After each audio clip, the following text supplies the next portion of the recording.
আসসালামু আলাইকুম। আশা করি সকলে ভালো আছো। সো আজকে আমার রিওয়ারিং ব্রেন আর্কের 13তম দিন।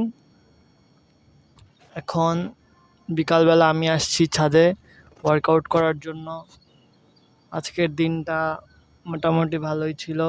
কম্পিউটার ট্রেনিং সেন্টারে গিয়েছিলাম, বাট এখনও জাপানিসে স্টাডি করা হয় নাই। সন্ধ্যার পরে জাপানিসে স্টাডি করব। এখন আপাতত ওয়ার্কআউট করব। So enjoy my video.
Workout শেষ করলাম। সো আজকের মতো ভিডিও এখানেই শেষ করতেছি। দেখা হচ্ছে পরের ভিডিওতে। Till then be consistent.